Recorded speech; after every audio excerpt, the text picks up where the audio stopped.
રાજકોટ મહાનગરપાલિકા દ્વારા દિવાળી પહેલાંની સ્ટેન્ડિંગ કમિટીની બેઠકની અંદર કન્વેન્શન સેન્ટરના કન્સલ્ટન્ટની નિમણૂકની એક દરખાસ્ત હતી, જે અમે લોકોએ મંજૂર કરી છે.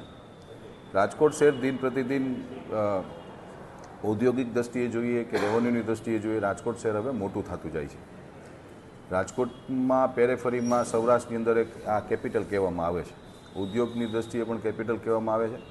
હાલ અત્યારે અમદાવાદમાં મહાત્મા ગાંધી કન્વેન્શન સેન્ટર, જે પ્રધાનમંત્રી શ્રી નરેન્દ્રભાઈ મોદી સાહેબ જ્યારે માનનીય મુખ્યમંત્રી શ્રી હતા ત્યારે ખૂબ સારું કન્વેન્શન સેન્ટર બનાવ્યું હતું.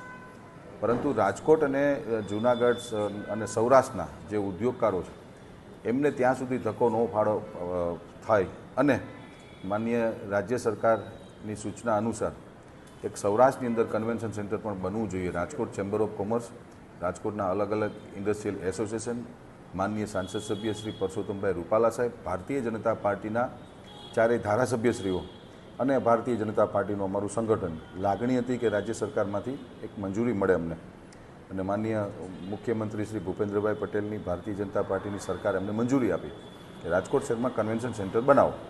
તેના માટે અટલ સરોવર એટલે કે સ્માર્ટ સિટીની અંદર 33,000 અંદાજિત ચોરસ મીટર જગ્યાની અંદર એટલે કે 45,000 વારથી વધુ જગ્યાની અંદર એક આધુનિક કન્વેન્શન સેન્ટર બનાવવામાં આવે, તેના માટે એક કન્સલ્ટન્ટની નિમણૂક કરી છે. એ કન્સલ્ટન્ટ દ્વારા અમને ડિઝાઇન આપવામાં આવશે.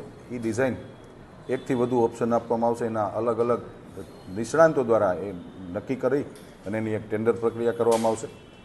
રાજકોટ શહેરમાં આવનારા 5 વર્ષની અંદર આવનારા 3 વર્ષની અંદર આધુનિક કન્વેન્શન સેન્ટર બને એવું ભારતીય જનતા પાર્ટીના અમે સૌ મહાનગરપાલિકાના શાસકોની નેમ છે ને એ અમે પૂર્ણ કરવા જઈ રહ્યા છીએ. ફાયદો એટલે એક એક્ઝિબિશન સેન્ટર થઈ ગયું, જેનાથી રાજકોટ શહેરના ઉદ્યોગકારો જે આજે આપણે ચાઇનાની અંદર જાય છે, ઇટાલી જઈએ છીએ, યુકે યુએસ જાય છે, આપણા રાજકોટના ઉદ્યોગપતિઓ અહીંયા એક્ઝિબિશનની અંદર આવે, એવી રીતે રાજકોટ શહેરની અંદર કન્વેન્શન સેન્ટર થશે તો વિદેશના લોકો પણ એની પ્રોડક્ટનું એક્ઝિબિશન કરવા, સેલિંગ કરવા માટે આવશે. એટલે ખૂબ ફાયદો થશે. કન્વેન્શન સેન્ટર એક બહુ સારી વસ્તુ છે, તમારા સિટીના ડેવલપમેન્ટ માટે પણ એક ખૂબ સારી વસ્તુ છે. આવક કરતાં મહત્ત્વની વસ્તુ રાજ્ય સરકાર અને મહાનગરપાલિકા એ વિચારતી હોય કે રાજકોટ શહેરના અને સમગ્ર સૌરાષ્ટ્ર કચ્છના ઉદ્યોગકારોને કેવી રીતે એની પ્રોડક્ટનું પ્રેઝન્ટેશન કરવામાં આવે અને એને કેવી રીતે ફાયદો થાય. અમે હંમેશા પ્રજા માટે ભારતીય જનતા પાર્ટી વિચારતી હોય છે. તેના ભાગરૂપે આ કન્વેન્શન સેન્ટર અમે 3 વર્ષની અંદર અમે બનાવી નાખશું.